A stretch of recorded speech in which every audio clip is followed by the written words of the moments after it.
tell us a little bit about the young musicians that started to surround Moses, or he started to surround himself with? Because at the beginning there were people like Fana Zulu, there was Spanish Lambu, and Cello, but then like Cello became like the sort of the fixed asset in the group. He became like the drummer of the group, and then from there on it started to I remember expand. the first time when I joined him, what happened, he was forming a new group, like of young kids, like young guys and stuff. And we started performing with a Posho, and then there was a bass player called Jos Latu. He actually became a member of the band. We became members of the band same time when I joined. And then there was Mokoni Sinkhane, the trombone player. And The late. Yeah, the late. Yeah.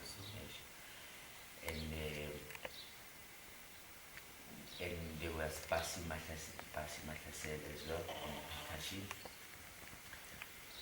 But like I could hear most sometimes, not disgracing other musicians, but he felt comfortable with just one drummer who was Silo, Silo Mutweli.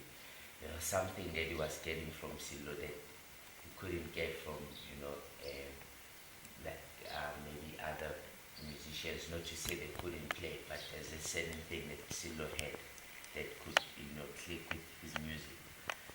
And from there we started performing the songs. The songs, changed from, what we've been hearing all the time.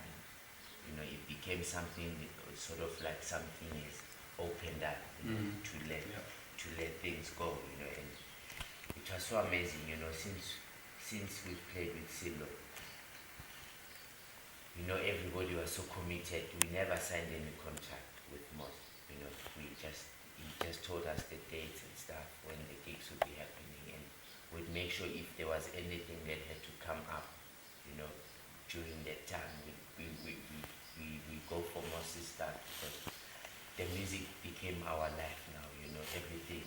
We were family. And we used to spend a whole lot of time together at the market theatre. That's where his office, Kwamo Music, was situated, established. And we sort of like looked up each other as brothers and sisters, as a band as well.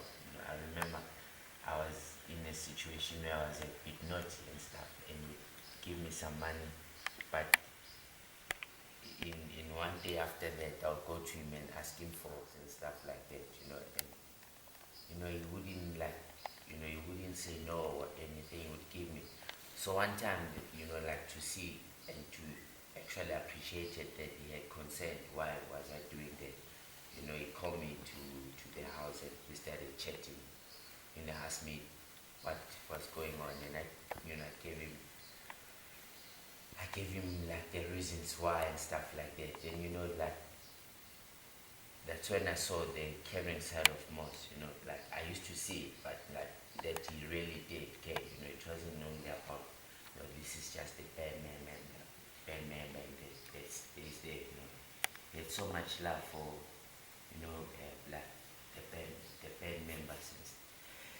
I remember there's a time when even like there are a whole lot of guys in the band were going through tough time. Take his time, personal time, like just be involved, or rather, like help where he could help. And he helped so many of us as well. He taught us about giving.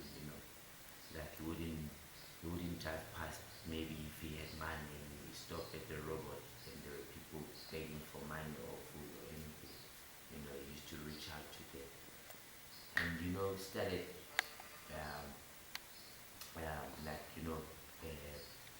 having jam sessions, where young guys could come and jam, and even older musicians. I remember in Holland, the Nosi Jazz Festival.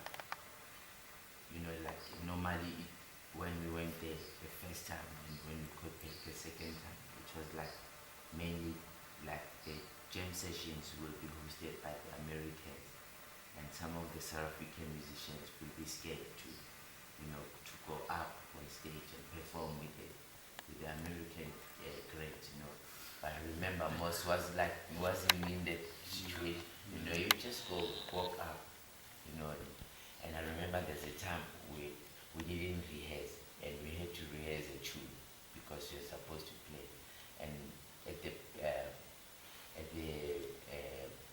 what we call it, the breakfast, the kitchen, the breakfast setup, they had instruments they plugged in, and we just had breakfast and we started playing, it was so nice, to even like see people like Courtney Pie coming up to us, asking like to be shown the music and all that, it was, I mean, it was for me as a youngster, then, it was more like shaping my life, and I had to grab into that, and really like appreciate, things that were happening around, and for me it was a heaven of musicians, and I remember when we were in the, like at the hotel in Doreen in Holland, where they had the Gymnasium Jazz Festival, which was like just a block away from where the whole show was happening. The whole all the musicians would stay there. You see everybody, David Sanborn, Heavy Hancock, BB King, everybody was just there. It was just heaven. And like deep down in my heart, I knew that if it wasn't for Moss and the Almighty Himself as well, I wouldn't be there. I wouldn't see those things. And I really, like respected, the opportunity that He gave.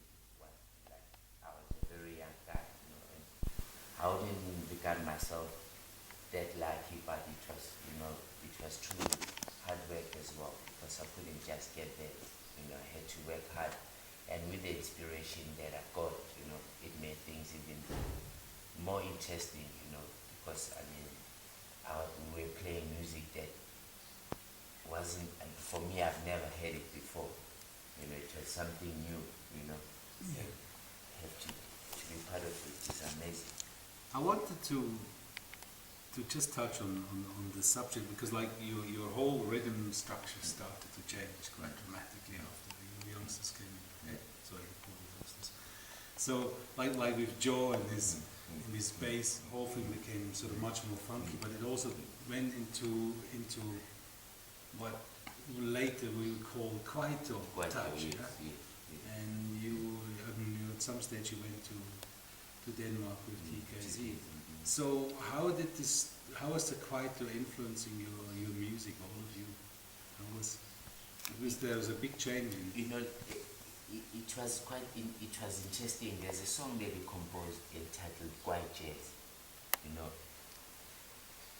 That song for me, it was more like its name, Quiet Jazz. It's quiet but it's jazz at the same time, And during that time, that period, when you listen to Kwaito, they didn't have, it wasn't that rich. It wasn't rich. It's too much programming, there was nothing. And that's when he started getting involved with TKZ. Then music from TKZ started to change. And like Kabelo and Tukul as well. He did some stuff with them, separate stuff for them. And then you listen to Kabelo and Tukul, then that's when it started growing.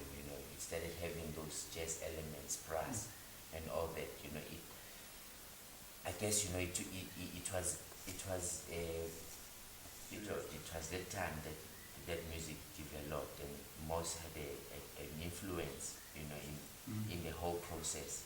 But he was very shy actually to take that step. Like during the recordings of Genes and Spirits, there was that one song which he didn't want to release. That he left out, yes. You know which one? Yeah, One Point. Exactly. Sure. Did you ever do that live? No, we didn't. I didn't even know that it existed. Really? I had a little bit of it when I went to visit.